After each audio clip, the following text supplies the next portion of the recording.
appreciate you all coming out on this beautiful day. We're here obviously on the 161st anniversary of the Third Winchester battle, which occurred actually a day ago, which would have been Friday, of course, 19. We're going to do something a little different. We're going to look at this battle from the perspective of the cavalry. It's always easy, and we do get tied up, and rightfully so, with what's happening across the road here. The infantry fight, the Redbud Run, with all the activity that occurs beyond or behind you and in front of me. But today we're going to talk about what the cavalry did, which was significantly different than what occurred across the highway. First thing is, let's kind of give you a setup here. This first map, we talked about that time in August and September when Sheridan has come to the valley and he's trying to figure Early out, and Early's trying to figure him out as the Mimic War. And what we don't maybe fully realize or take the time to think about is there's a significant amount of action going on during that month. This is just representative of some of the things that were happening in August and September before the Third Winchester battle. So much of this is cavalry activity. Not all of it, but much of it is. So two things are happening during this time period. The Union cavalry, 2/3 of which, 2 divisions, are brand new to the valley. They came with Sheridan in August. So they're becoming familiar with the valley. They're also getting familiar with their opponent, the Confederate cavalry. There's almost daily touch points throughout this time between cavalry from one side to the other and vice versa. So that this is a very different kind of mindset to begin to set up, in that when we had the fight here, we think, okay, Mimic War, nothing much happened. Here we are, September 19th. When in reality, if you were on the tour last spring, when we went to Smithfield and a number of other places, Summit Point, you get the sense of how much more fighting was occurring. The other thing that's kind of interesting to note is that in August, say August 31 or so, the numbers of Confederate cavalry is about 5,200, and the Union cavalry have about 7,900. So not quite equal, but close to parity. By September 19th, those numbers had dropped to below 5,000 for the Confederate forces, and had increased by nearly 1,000 in the Unions. So now you're talking about an 8-to-4 ratio, or 1-to-2. And so why did that occur? Well, you do have losses in all this back and forth during that Mimic War time. You also have poor horseflesh, which is difficult for the Confederacy to replace, much easier for the Union.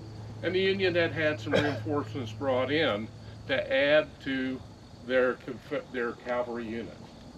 So this is the setup. If you turn to the second page, and if you look down where it says Wilson and Berryville and the 1st Connecticut, that's Spout Run that they're headed to. And if you've been here before or traveled with the tours and all, Spout Run is down by the water waste treatment plant, if you're familiar with Winchester. That's where Sheridan is crossing for this attack. But look where the cavalry are, and the cavalry would include Merritt, Powell, Schoonmaker. That's where the cavalry is. They're coming in north of us. They have a couple of roles in this battle. We'll get to that a little bit later. But you see, if we were to stand there and say, well, where's the battlefield that we're standing on today? If you see the name Ramsar, and you took the size of a dime and placed it across above the U and the R, that's where you are today. That's his battlefield. So you get a sense of how broadly this thing is going to start out at, especially with the cavalry incursions to the north. So our goal today is we're going to do 5 stops. We'll concentrate initially with Hester, because there's 3 different crossings. It's difficult together, we'll obviously start talking about the entire Union Cavalry, in addition to the Confederate forces that are trying to keep them from joining up here with Sheridan. So that's what our point or purpose is today. Does anybody have any questions? Was Winchester the goal, or was it just moving south the goal? In this case, it's Early's army, who happens to be in Winchester. That is, Sheridan was given three basically orders when he came to the valley. Eliminate Early. He's already scared Washington once. They want him out. They want him away. They have to protect Washington. One of the interesting orders Sheridan got was he had to win. Now you would assume an army commander that would be their goal anyway, but he was specifically told he had to win. So Sheridan, you know, Early started thinking he was a little timid because during this mimic war, Sheridan's feeling him out. He's looking for an overwhelming opportunity to win. He had opportunities to attack, and it would have been favorable, but he's waiting for that opportunity to win. The third thing he's supposed to do is eliminate the valley as a breadbasket. And we know, of course, about the burning and what have you that follows this battle and Fisher's Hill as we go up the valley and then the return north. But Winchester is just where Early is. I think we know, if you don't know the story of the enslaved gentleman who had a pass from Early, he could go between the lines selling fruits and vegetables. Sheridan had a very effective group of scouts. They found this gentleman, contacted him, so would you carry in messages into town? Winchester's changed hands. What? Everybody remember? 72 times. Everybody in town, every commander of either side knew who were your loyal citizens and who were rooting for the other side. So they knew of this Rebecca Wright, the school teacher. Thomas Laws goes in, makes contact. She informs him that because Early has seen Sheridan looking timid, or he decided he was being timid, he could send off a full division back to Lee, along with an artillery battalion. That word came back through Rebecca Wright, and 3 days later, this attack occurred. So to me, that's definitely not being timid.